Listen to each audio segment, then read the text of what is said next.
अभी सब्सक्राइब करें हमारे चैनल माँ दुर्गा म्यूजिक को और साथ में बेल आइकन जरूर दबाएं ताकि ऑल नोटिफिकेशन आप तक जल्द पहुँचे।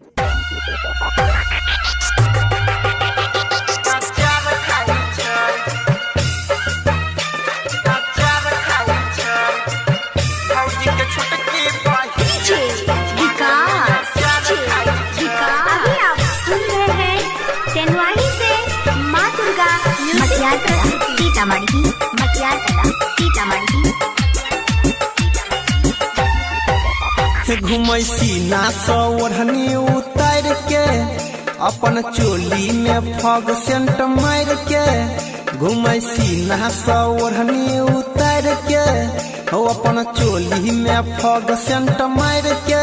हाँ नया नया छौरा के फसाई घुमैला बाजार जाई छै, नया नया छौरा के फसाई घुमैला बाजार जाई छै।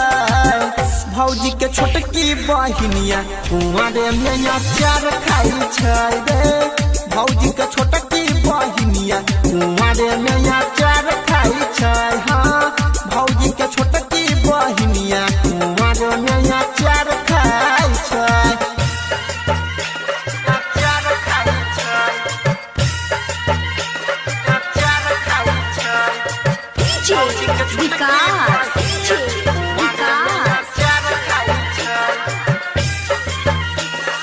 मटियार कला सीतामढ़ी, मटियार कला सीतामढ़ी। चढ़ल जवानी में करे छै ना दहानी, कलिए हम देखलौं एकरा गाल पर निशानी, कलिए हम देखलौं एकरा गाल पर निशानी। नहिरा में घुम घुम काटै छै चहानी, ससुरा में जेतै एकरा हेतै परेशानी।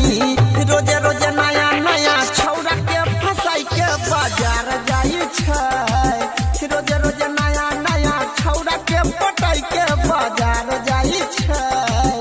भौजी के छोटकी बहिनिया कुंवारे में अचार खाई छै रे, भौजी के छोटकी बहिनिया कुंवारे में अचार खाई छै। हाँ भौजी के छोटकी बहिनिया कुंवारे में अचार खाई छै।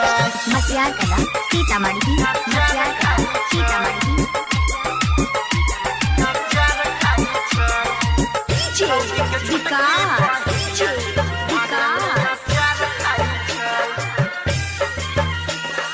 मटियार कला सीतामढ़ी, मटियार कला सीतामढ़ी।